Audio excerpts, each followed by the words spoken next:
Good evening, ladies and gentlemen. My name is Morris Williams, and it is my privilege to welcome you for another exciting event in the lecture series as part of the Free Library of Philadelphia.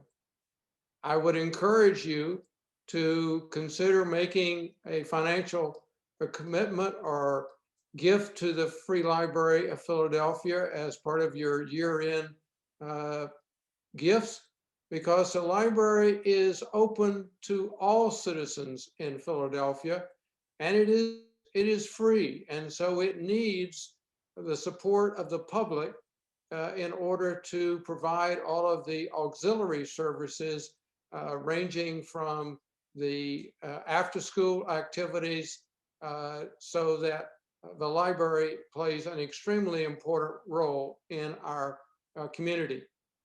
Tonight, we are blessed to have with us Dr. H.W. Brands. I encourage you to buy his new book, The Zealot and the Emancipator. I have read it. It is extremely insightful and brings two different people together. And he probably, in his comments, will talk about a bridge that exists between the two men.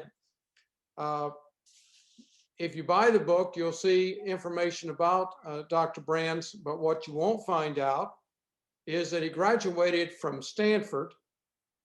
He has a master's in mathematics, in addition to having earned his PhD at the University of Texas at Austin. Another item that you may not know is that he taught at Texas A&M for, I think, 16 or 17 years. And so you may want to ask him to contrast and compare Texas A&M and the University of Texas and who he cheers for when they are in athletic competition. Another interesting insight about Dr. Brands, it is that while he is known for his coverage and writing, he's written 30 books ranging from Benjamin Franklin. I think one of his most interesting books was his book on Franklin Delano Roosevelt from the perspective of the title, Traitor to his class. But he did his PhD work on the foreign policy of Dwight Eisenhower, so that you may want to explore his perspective with regard to foreign policy. And just one other comment before I welcome Dr. Brands, is that he has I think some strong views relative to the Constitution and the Founding Fathers with regard to original intent. And of course, with the recent discussion of the Supreme Court, 3 new justices being appointed this year, original intent has become part of the American conversation. And you may want to ask Dr. Brands for his views on original intent. But most importantly, I wish that we could all stand and applaud. Dr. Brands is an outstanding speaker, and I know that we are going to have an extraordinary evening. Dr. Brands, welcome. Thank you, Morris. Thank you for that very kind introduction. And I guess I'll thank you for setting me up for those questions on very controversial subjects, but I'd be delighted to talk about those in anything. Anyhow, so I am delighted to be back, if only virtually, at the Free Library. I would like to add my applause for the work that the Free Library does and what free public libraries do. I think that I can say that historically, they have been the avenue of individual advancement for thousands and thousands of people over the years, people who didn't have access to education, but found access to knowledge through libraries. And I can tell you that the most pleasurable moments I spent as a kid were my Saturday mornings going to my local branch of the Multnomah County Public Library in Portland.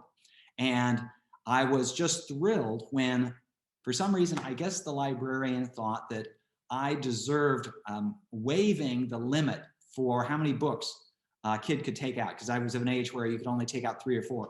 And they said, oh, I'm going to treat you as an adult. You can take out 10. And this was just fantastic. And I would go back to the stacks and I'd get 10 books and I'd go home and I'd devour them. And so anyway, So please do contribute to the work of the Free Library and all public libraries, because they really deserve our support. Okay, so my subject for tonight is a subject that in some ways I have been thinking about and talking about for almost as long as I've been in the history business. I started my career as a historian, as a teacher, and I taught high school for 9 years before I started teaching college. But I've been thinking about John Brown and Abraham Lincoln and the events that they took part in and the issues that they wrestled with. And I have been talking about these two individuals to my students.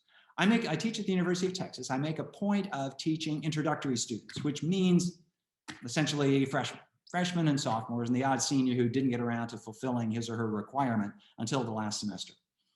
And it requires me to think about big subjects. When I teach specialty courses to graduate students, even to upper division undergraduates, then you can zero in and get into fine detail on something. But when you teach the introductory courses, you have to frame things broadly. And you have to learn to summarize. You have to learn to, in my case, because I'm teaching what amounts to a required course. And at the beginning of every semester, I ask the students, please be candid. Tell me how many of you are in this course because you have to be. And it's the nature of the course that 95% of the students raise their hands. So I feel that I'm kind of obliged. I take it as a challenge to try to draw them in and make them realize that this history stuff could be pretty interesting. So that's partly background. Another thing is that the longer I teach history, the longer I think about history, the more I conclude that the fundamental questions of history are questions that get at human nature, that get at the very basic sort of moral issues of how we live together, how humans get along, what makes us do what we do. And so there is a question that has occurred to me as I teach American history, but it's actually one that is drawn from my own personal experience. I was born a little bit too young to ride bus rides, be any of the Freedom Riders, or to march on behalf of civil rights. I was born in 1953, but I was old enough to get in on the tail end of the Vietnam War, or more precisely, to get in on the controversy surrounding the tail end of the Vietnam War. And a question that I had to deal with, just as everybody in the United States had to deal with, but some with a finer point than others, is what are we going to do about this war? Should we continue to support South Vietnam? Is this war a good war? Is this war a bad war? Is this a war we ought to support? Is this a war we ought to oppose? And it occurred to me then, and over the years, it has occurred to me again and again, that there is a fundamental moral question that everyone has to deal with in one form or another sooner or later. And actually, we deal with them if you have a long life, in many cases. But the question boils down to this: what does the good person do in the face of evil? What does the honest citizen of the United States do when he or she is convinced that the American government is engaged in some great injustice? What do you do? What's your obligation? What should you expect of yourself? What should you expect of others? And in the context of the Vietnam War, there were a lot of people who thought by the 1970s the war was immoral. So what do you do about it? And I disagreed with the premises of the war by then. So I was willing to go as far as to march, to take part in protests. But I knew people who thought that's not enough. A protest isn't going to get anybody's attention. A protest isn't going to bring the war to an end. We have to take stronger action. And I knew people who, were willing to countenance the use of violence, tossing a Molotov cocktail into a Defense Department lab, that sort of thing. That's really going to get the attention. That's going to cause this, it's going to bring this war to a grinding halt. Well, that's not what brought the war to a grinding halt, but nonetheless, that was an attitude that was adopted by people that I knew. As I say, I wasn't willing to go that far. I was willing to march in protest of the war, but I wouldn't go that far. This question, what do you do when your country, when your government is doing wrong, is going wrong? was something that really came to a head in the middle of the 19th century over the issue of slavery, which brings me to John Brown and Abraham Lincoln. I chose to write about these two, and I will confess that I couldn't simply write about Lincoln because Lincoln has been written about and written about and written about, and I needed to bring some new angle on Lincoln. And I was a little bit surprised to discover, at least to my knowledge, that no one else has actually juxtaposed John Brown and Abraham Lincoln in a single volume, the way that I did. And I brought them together because I wanted to pose this question. What does the good person do? In this case, what does the good man do when his country is engaged in a great evil? Now, it's important for my purposes, for the purposes of my sort of philosophical investigation into this, that the two men, John Brown and Abraham Lincoln, agreed on the immorality, on the evil of slavery. It wouldn't have done me any good for my broader investigation if they disagreed, because if they disagreed, then they would choose different courses because they disagreed. No, they needed to agree that slavery was evil, but they disagreed. They needed to agree that slavery is evil. They disagreed, though, on what to do about it. Now, this question of slavery as evil, it might seem like the most obvious thing in the world to someone living in the year 2020. But I have to point out historically that this was not always so. In fact, one of the reasons that the issues that I described in the book came to a head when they did was that the founding fathers, the people who wrote the Constitution, who signed the Declaration of Independence, they weren't so sure that slavery was this overriding evil. Now, it is the case that nearly every one of those founders, including the slaveholders among them, thought slavery was wrong or was evil in some respect. And most of them hoped and expected that slavery would go away. But the slaveholders, at least in one fact, most people in the United States, not just slaveholders, considered slavery to be in the category of necessary evils.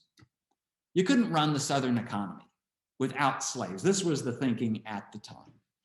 And slavery is not a good thing. It's bad for the slaves. It's bad for the slave holders because it develops sort of tyrannical, autocratic tendencies in them. It makes them despise manual labor. It undermines the virtues the republic requires of its citizens. So it's a bad deal.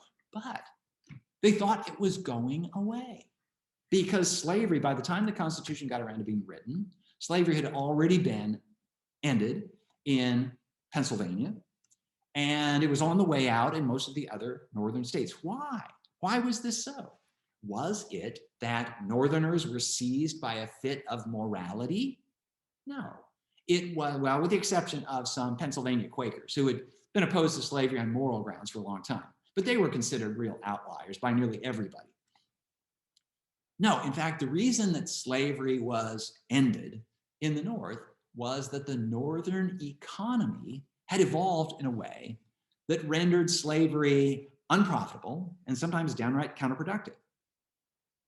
Or to put it another way, if you thought of slavery as a necessary evil in 1780, so here's the necessary, here's the evil part. If you lived in Massachusetts or Connecticut or New York, by 1800, by 1810, the necessary part of slavery had gone down. Slavery was no longer necessary to the economy of those states. And therefore you could focus, oh, the evil stands out because it's less necessary. And in 1789, when the Constitution was ratified, there was a general sense that this was going to happen in the rest of the country as well, in part because, well, in a place like Virginia, the value of slaves was declining. The principal crop that slaves cultivated was tobacco, and tobacco was really hard on the soil. And the returns to investment in Virginia were declining. And it looked as though slavery was on its way out in the South, just as it already had gone out in the North.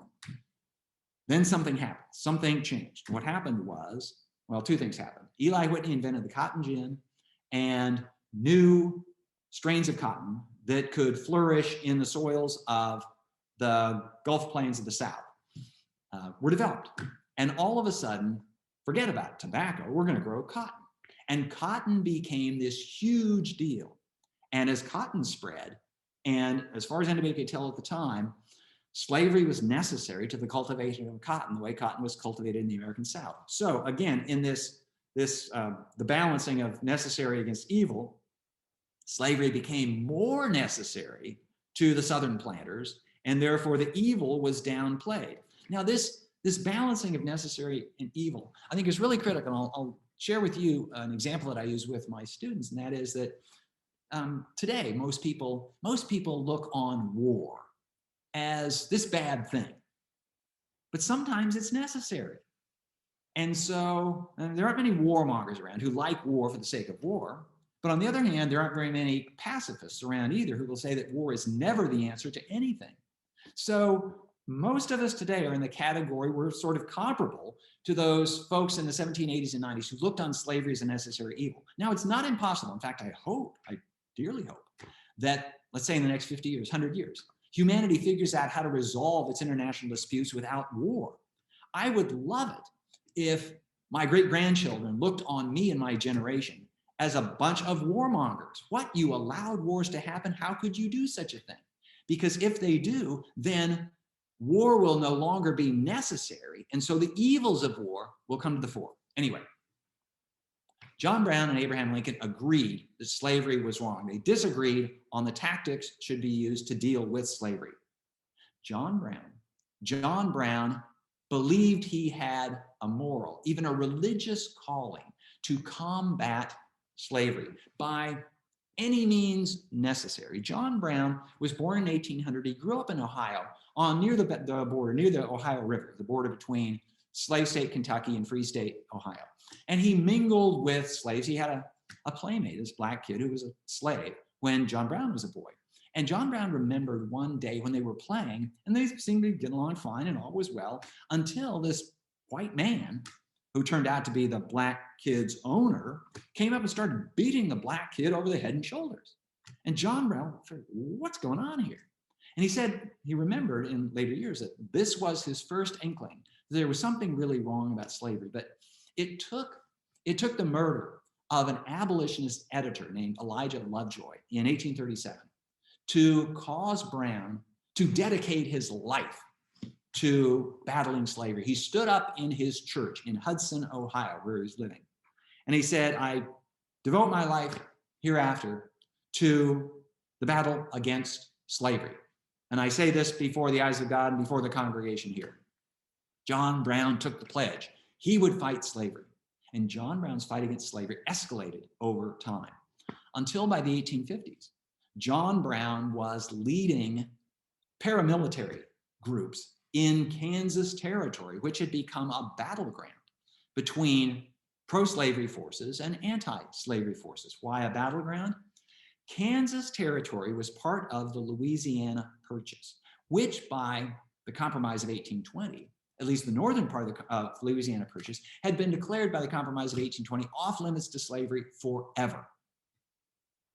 But Stephen Douglass, senator from Illinois, had pushed through Congress a bill called the Kansas-Nebraska Act, which repealed that part of the Missouri Compromise and opened Kansas potentially to slavery under the principle of popular sovereignty. Seemed quite innocuous, seemed what you'd expect of democracy. Let people who support slavery go to Kansas, let people who oppose slavery go to Kansas, and when Kansas has enough people to warrant a constitution and statehood, let them write a constitution. And then they can decide, do you want that constitution to allow or to forbid slavery? Again, democracy in action. Well, that's what Stephen Douglass said. What happened was that there developed this competition, turned out to be a violent competition between the pro-slavery side and the anti-slavery side. And John Brown joined on the anti-slavery side. And he went to Kansas to wage battle against the forces of slavery, but not just battle. Following some attacks by pro-slavery forces on anti-slavery communities, Lawrence, Kansas being one, John Brown believed that the slave power, the pro-slavery settlers and movement, needed to be taught a lesson. So John Brown led a small band of followers, including a couple of his adult sons, to a hamlet on the banks of Pottawatomie Creek in 1856.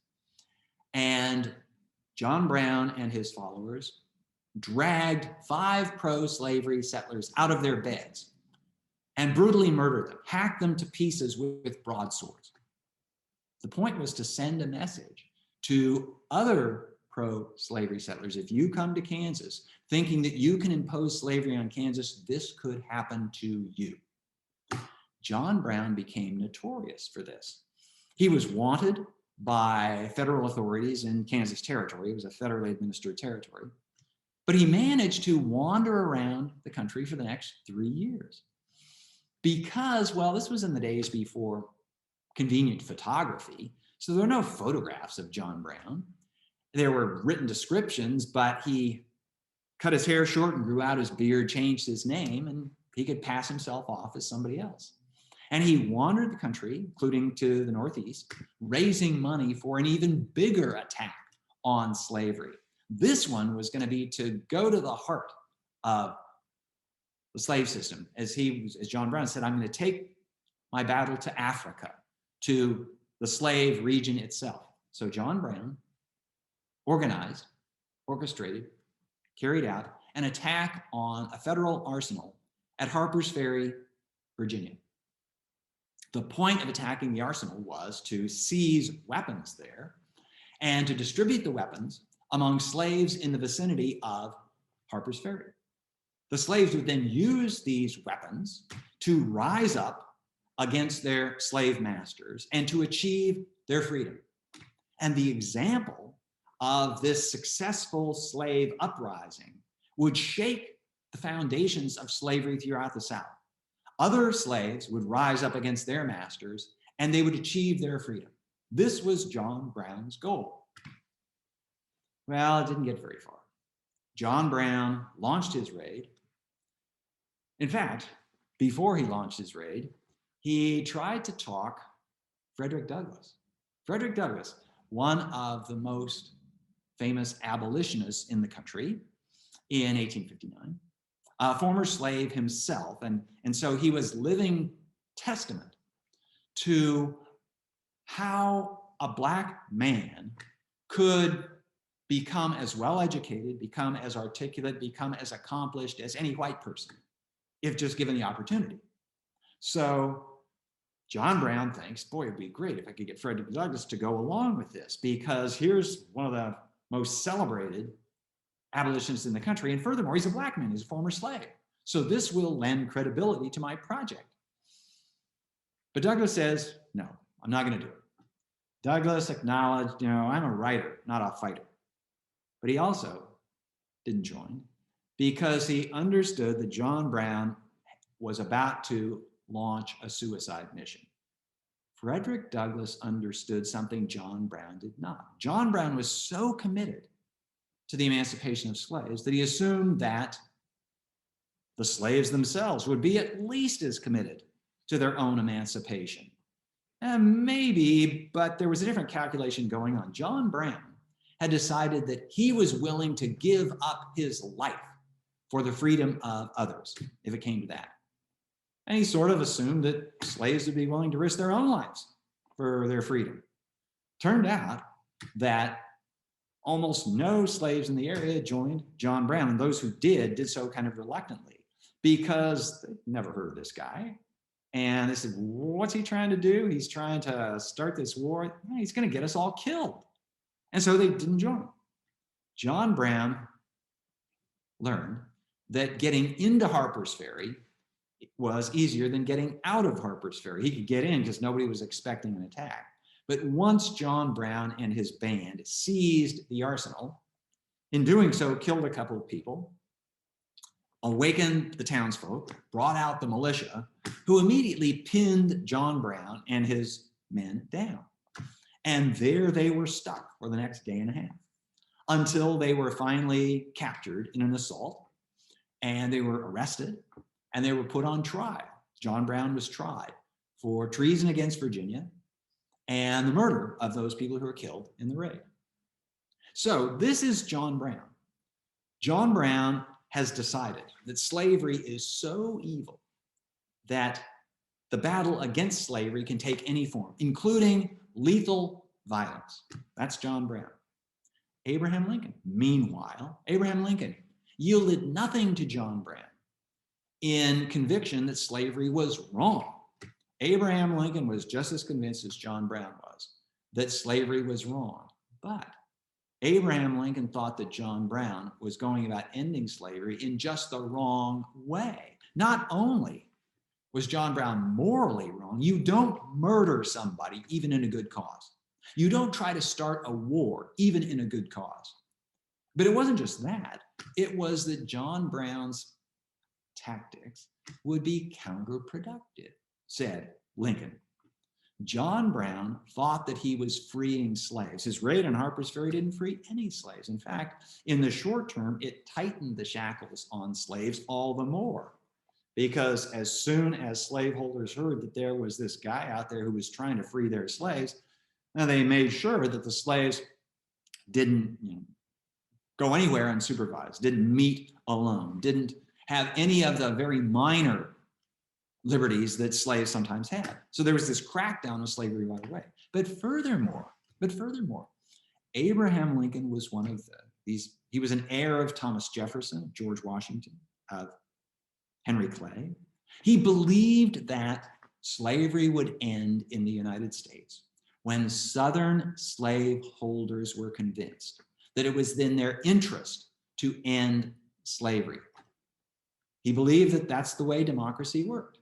He looked at the fact that Northern states had freed their slaves, and he believed that the Southern states would do so too, in time. He didn't know how long, but he also believed that even if they didn't choose this on their own, their right to own slaves, the right of Southern states to allow slavery within their borders, was guaranteed by the Constitution. And Lincoln absolutely revered the Constitution. He thought that the Constitution was the guarantor of American freedoms. Now, he acknowledged that freedom was not complete, and there were a lot of people who were more free than other people. But he thought that once the Constitution falls apart, once the Constitution is destroyed, then such freedoms as anybody enjoys will be at risk. So while John Brown took the position that the battle against slavery was more important than preserving the Constitution, in fact, other abolitionists like William Lloyd Garrison disdained the Constitution. William Lloyd Garrison burned his copy of the Constitution because the Constitution guaranteed the existence of slavery in the states that still wanted to have slavery. Abraham Lincoln took the opposite view. Abraham Lincoln believed that emancipation was important, but the Constitution was more important.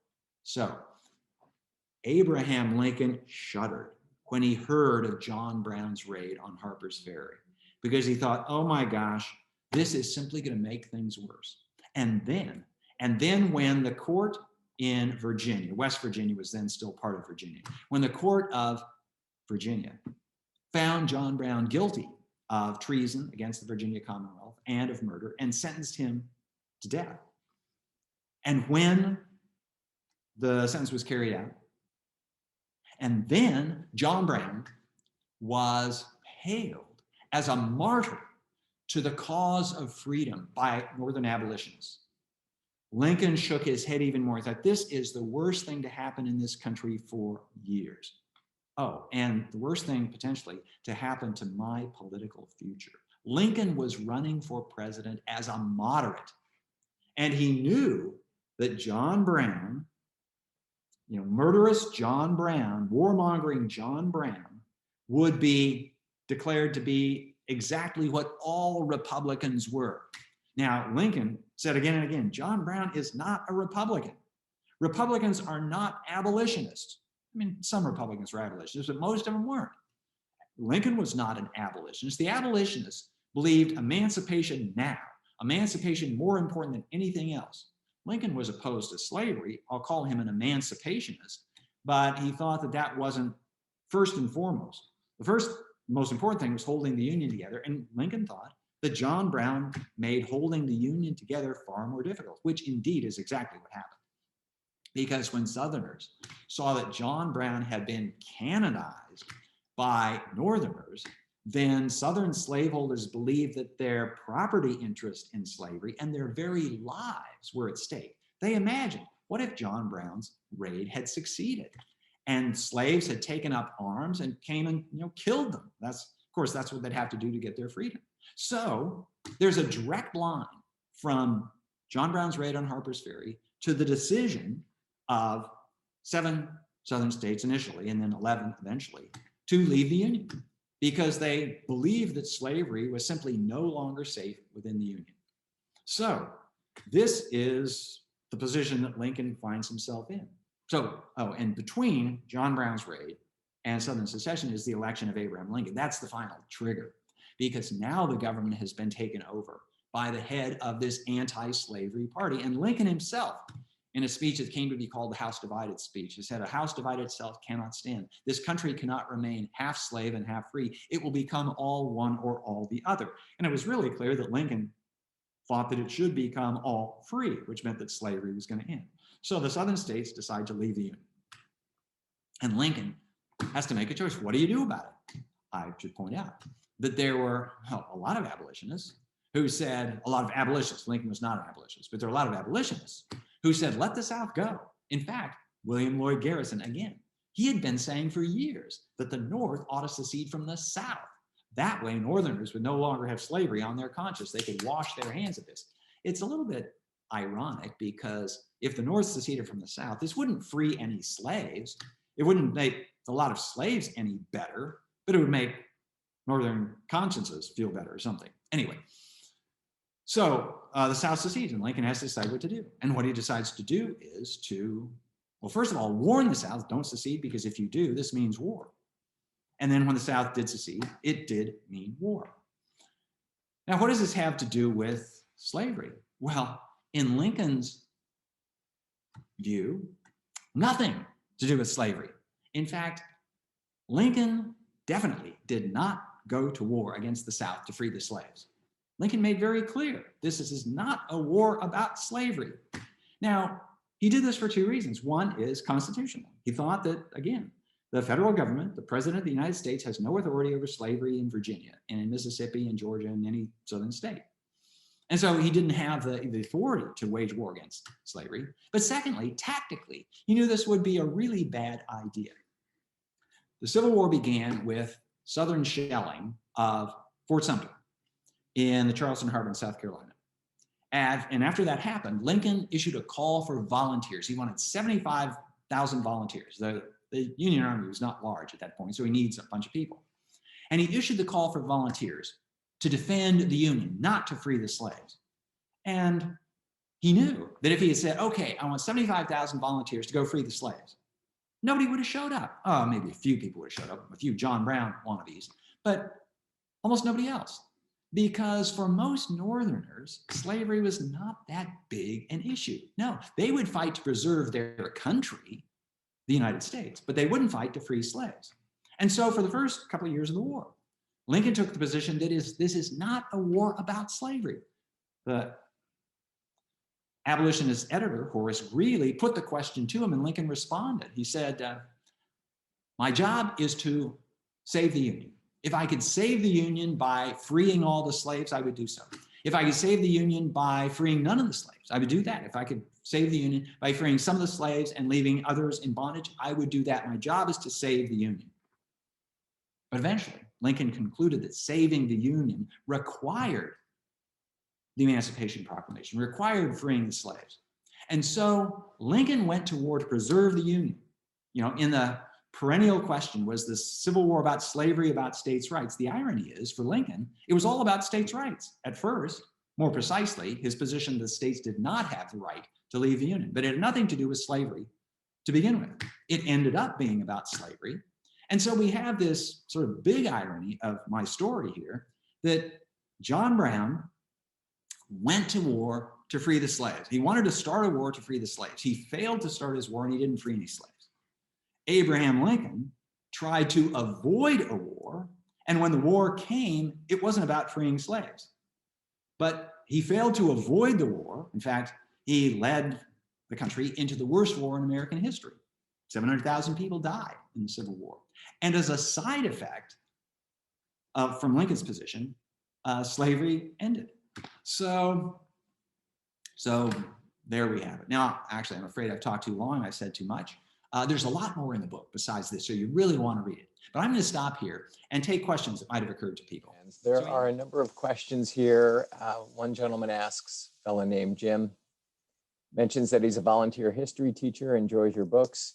As Lincoln did not believe that blacks were equal to whites in their rights, had Lincoln lived, would he have pushed for the 14th and 15th Amendments?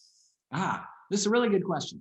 And it is one of the reasons that Lincoln's reputation is as high as it is among presidents. He's considered to be the greatest president. But it's in part nothing that he chose, but he was assassinated, which meant he didn't have to deal with the messy business of what does freedom mean. Abraham Lincoln actually took the position before the war and even during the war that, okay, we're going to get emancipation, but then I need to talk all the free men and women into leaving the country and going to Africa or going somewhere else, because Lincoln could not envision, nobody could envision, nobody had an example of a successful biracial democracy. I mean, just being a democracy at all was really tough. There was the United States and about no place else. But to add in the resentments that had built up over the years on the issue of race, it was just beyond Lincoln. So Lincoln did not have to deal with that. And actually, I dealt with it as a historian in a book that I wrote on Ulysses Grant, because Grant was part of the emancipation. Of course, he was the commander of Union armies during the Civil War, but he also had to deal with it during Reconstruction. And it was just a whole lot harder. And had Lincoln lived, this is a question that's often put, would Lincoln have done any better at Reconstruction than, well, he would have done better than Andrew Johnson, his immediate successor. Anybody could have done better than Johnson. But better than Grant? I don't know. I think that if Lincoln had lived, his reputation would have wound up being much less than it is, because in a fundamental way, the Civil War was the easy part. The Civil War allowed Lincoln to cut the Gordian knot of slavery, because during wartime, you use the tools of coercion. You make people agree with you, or more precisely, you make them do what you want them to do. They don't have to agree with you. Once the war is over, then you have to go back to the political tools of persuasion. And Southerners were not persuaded by the outcome of the war. They were not persuaded by the 13th Amendment that all of a sudden these black people who had been slaves in the South were now or ought to be their equals. And so it was predictable that Southern whites would do whatever they could to restore as much of the antebellum order as they could. Now, they couldn't bring back slavery. And in fact, they concluded that they didn't really want slavery anyway. But they certainly erected a new system of social hierarchy in which black people were forced to be at the bottom of the pyramid. So would Lincoln have done any better at this? I really doubt it. I think it was one where I'm surprised almost that Reconstruction lasted as long as it did. It lasted almost a decade in parts of the South. But then Northerners just finally decided, you know what? The fate of black people in the South is not the thing I want to spend all my time worrying about. We've had enough of war. We've had enough of reform. We're just going to go back to our own lives and let Southerners deal with the race issue as they're going to deal with it. And that was essentially a position the country took until the 1960s. So it clearly wasn't just Lincoln. Gus asks, was there an event that changed Lincoln's mind on slavery, or was it a gradual evolution on Lincoln's part? There was no single event that told Lincoln that, okay, I now have to free the slaves. It was a combination of things and the building up of certain influences and pressures over time. So one was the fact that the war was not going well for the Union at first. It's important to remember that the South looked like it was going to win the war until the summer of 1864. And Lincoln understood this. He understood it well enough that Lincoln fully expected to lose his campaign for re-election in 1864. And it was only a month before the election took place when Sherman captured Atlanta, that it looked as though, hey, maybe Lincoln's going to get reelected. So Lincoln thought that I'm probably going to lose this war.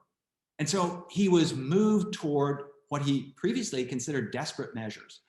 And he really didn't want to make it a war about slavery for a couple of reasons. One, again, this whole question of constitutional authority, but the fact that central to Northern military strategy was holding on to the border states, the 4 states, Delaware, Maryland, Kentucky, Missouri, that were slave states that remained part of the Union.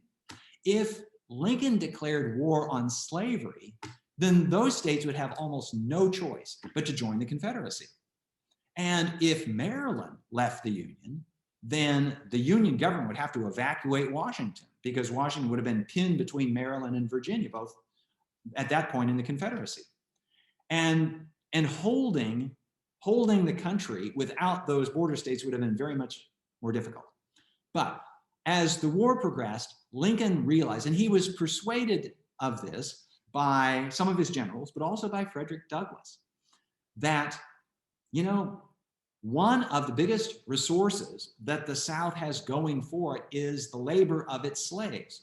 If you could weaken that labor force, then it would benefit the Union war effort. And one of the best ways you could weaken that effort, the labor force, is to promise freedom to the slaves. Because then they would be encouraged to flee the plantations. And it was really much harder to keep them on the plantations when most of the white men of military age of the South were off fighting. So if slaves were promised freedom, then they could flee. The first thing that would happen is you would subtract that labor from the Southern side, from the Southern equation, and you would add it to the Northern side. Now, initially, it was thought that the freed slaves would come and simply provide support services for Union forces. But that was important because it would free up white people to go fight. But eventually, the African Americans, the freed slaves, were allowed to fight themselves. And so it really changed the balance. But there was another aspect here that is underappreciated from a distance because it was really outside the United States. And that was the role of Britain in Lincoln's thinking. Because Britain was the hope of the Confederacy for succeeding in their drive for independence. They remembered, people who knew their history knew, that the American Revolution succeeded only after a foreign ally, France, came to the aid of these new United States. And the Confederate States were looking for their own foreign ally, namely Britain, which had close commercial ties to the Southern cotton planters. And in fact, Southerners assumed that the British would force to join them. And they boasted that King Cotton would force Britain onto the side of the South. But the British had made their own reckoning with slavery 30 years before. And they had become anti-slavery in policy and emotion. And they just couldn't make that jump to supporting the slave South. But as long as Lincoln was saying this is not a war about slavery, then the British government could say, well, it's a toss-up between these two. Neither one is against slavery, so we might as well choose the one that benefits us economically, and that's Britain. And so Lincoln needed to preempt that by saying, yes, indeed, it is a war against slavery. And when he did that, then Southern hopes, they just went away because the South was not going to get this foreign ally that it needed. And without that ally, Southern hopes were doomed. I think you may have answered this a little bit earlier, but Jacqueline asks, what if the Union would have allowed Southern states to leave? What would the country be like now? And are there books that speculate on this counterfactual notion? Some people have written about it, novelists have written about it. It's really hard for any historian to take the counterfactuals too far and then to take them very seriously.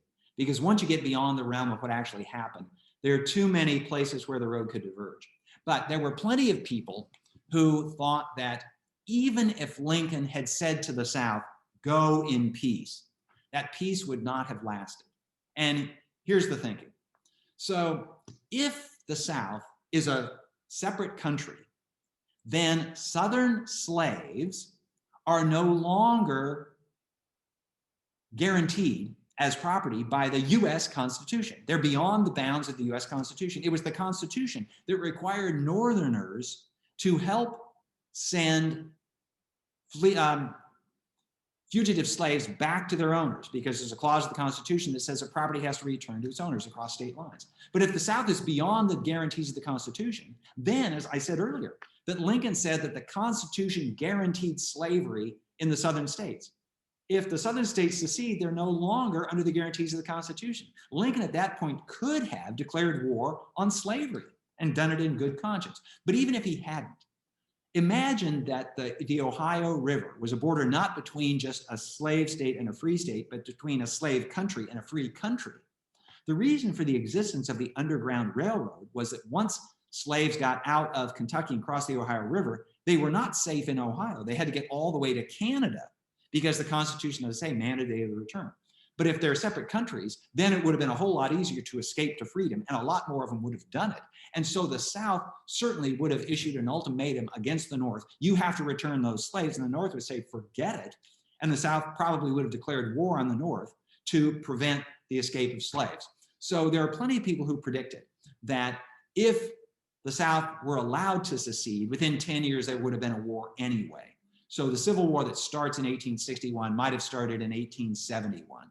But the end result might have been, well, who knows what it would have been. This is why you don't carry these counterfactuals too far. Another question, this one from Fran. Did Lincoln's view, and I think you've touched on this a bit as well, did Lincoln's view of the Constitution match that of the Originalists and Textualists, or some other philosophy? The doctrine of originalism didn't exist until fairly recently.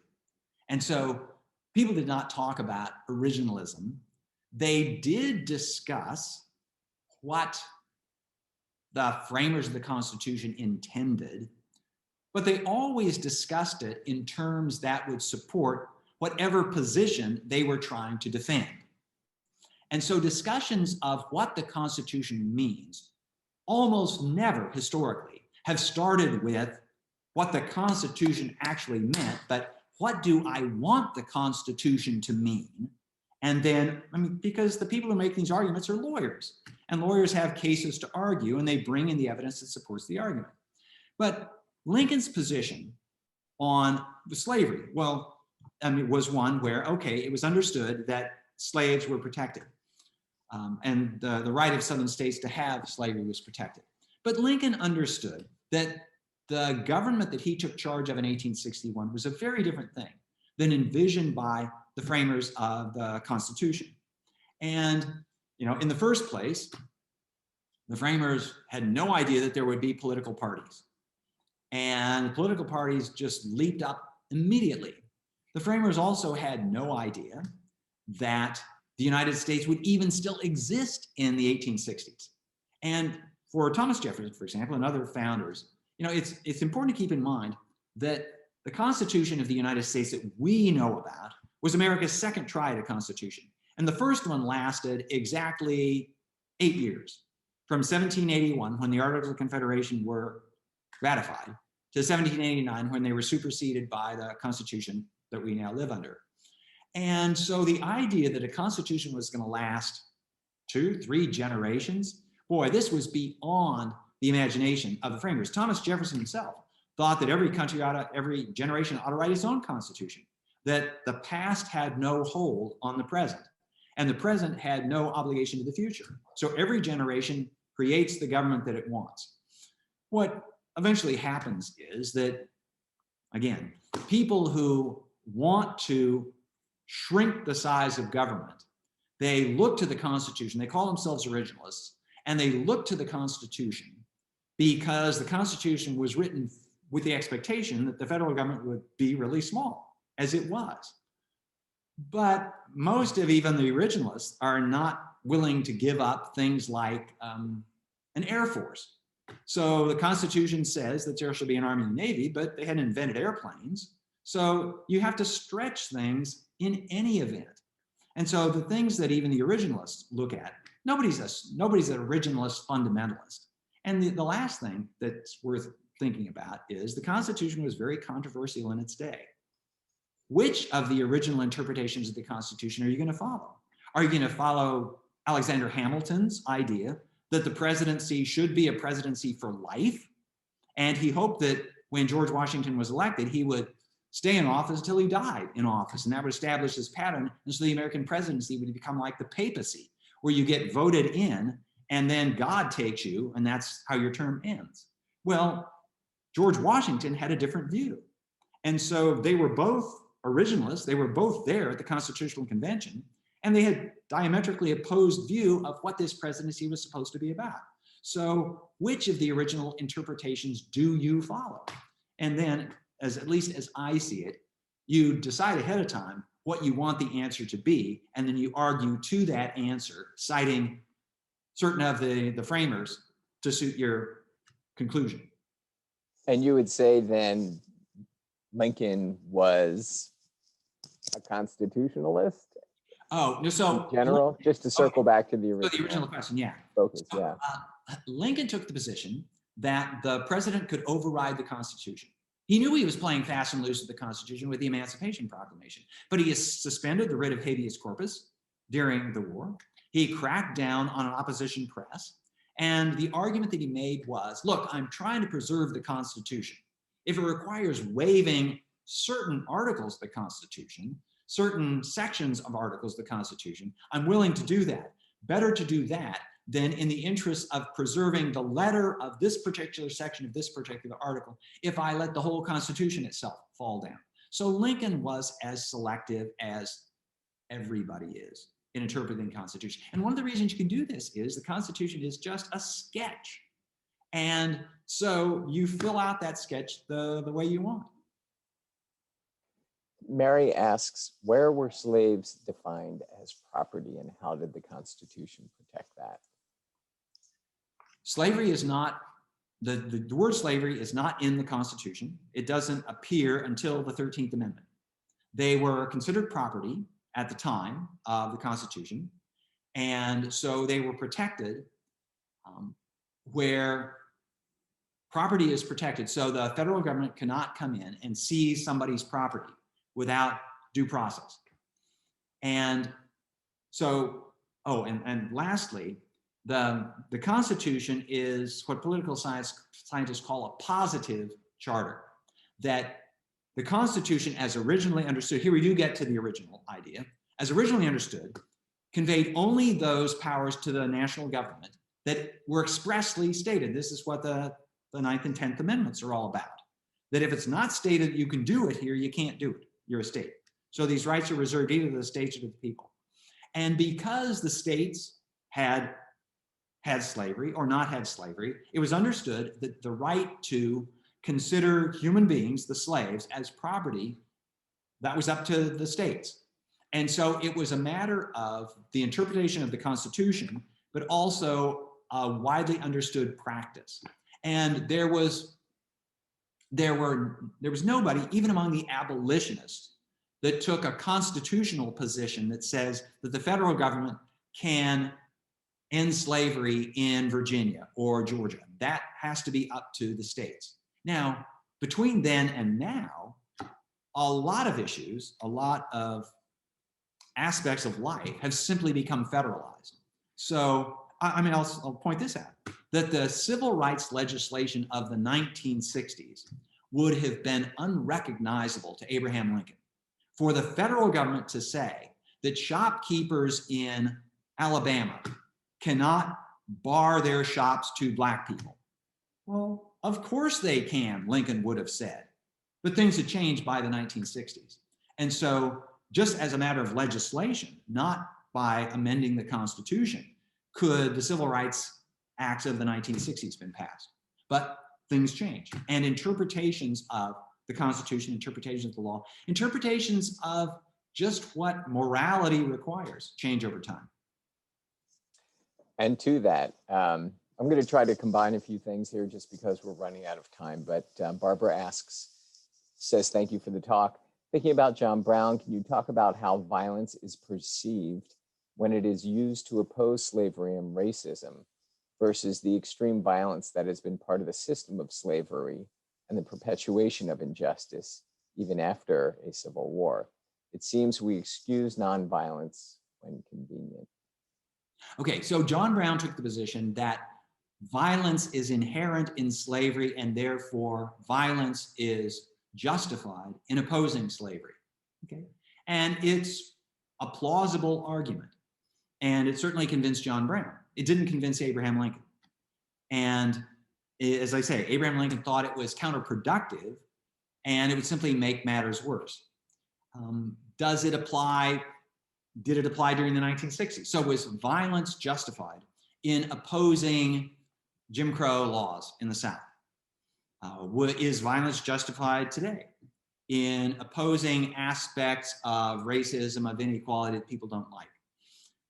People are going to make their own decisions on that. It's a separate question, but related. So is violence effective? And I think the secret of the success of the civil rights movement of the 1960s was that the leading lights of the civil rights movement eschewed violence. Their protest was nonviolent because Martin Luther King and other leaders of the civil rights movement understood that to change America, you had to change the laws. In the same way that Lincoln understood to change America then on slavery, you had to change the Constitution. This is a nation of laws. Protests can get you only so far. But you have to end up by persuading people. This is the distinction between coercion and persuasion that I mentioned earlier, and the difference between war and Reconstruction. And so if you believe in a nation of laws, then in the end, you have to persuade people. And it's my perception that people are rarely persuaded by being beaten over the head. They're rarely persuaded by even being yelled at. You have to convince people. And as important as Martin Luther King was to the civil rights movement, Lyndon Johnson was just as important, because Lyndon Johnson knew how to persuade Congress to pass the laws that made this possible. Lincoln issued the Emancipation Proclamation, but he knew that it wouldn't stick once the war was over. And aside from the fact, it left slavery intact in those border states. He knew that slavery would end only when the Constitution was amended. And that's why in the same breath that he issued the Emancipation Proclamation, he said, and now we have to amend the Constitution. And those of you who watched the Steven Spielberg movie Lincoln, this is all about Lincoln's attempt to get the 13th Amendment through Congress before the war is over, because he knows that his leverage is going to diminish as soon as the war has ended. And so in a democracy, I think evidence demonstrates that violent protest might serve a purpose, but if taken too far, it quickly becomes counterproductive. Now, it may very well be in an autocracy, violence is the only way of dealing with things. Maybe you have to overthrow the government, and maybe you have to kill a lot of people in doing so. I hope that we are not even close to that position in the United States today. And the country has lasted as long as it has because the one time when this was attempted during the Civil War, that was enough for most people. And ever after, everybody said, no, we have to avoid another one of these things. Let's end on something that might be fun to answer. Joseph mentions that when he visits the Smithsonian American Museum, he's always mesmerized by the portrait of John Brown and the portrait of Lincoln leaning slightly forward, listening and acting actively and thinking. Can you talk about these portraits, if you know them? Yeah, so they really do capture certain important aspects of the two men. One of my challenges as an author of a book about John Brown is to explain John Brown's magnetism. He drew people to him. He impressed people who disagreed with him violently on basic subjects. He won over his captors in Virginia because they were amazed that this guy was as honest as he appeared to be. He actually wasn't as honest as he seemed to be, but he seemed to be honest. But he seemed to be upright and convinced. And so he had a certain kind of personal magnetism. He caused people to join him in doing things that are simply horrible, that these people would not have done on their own.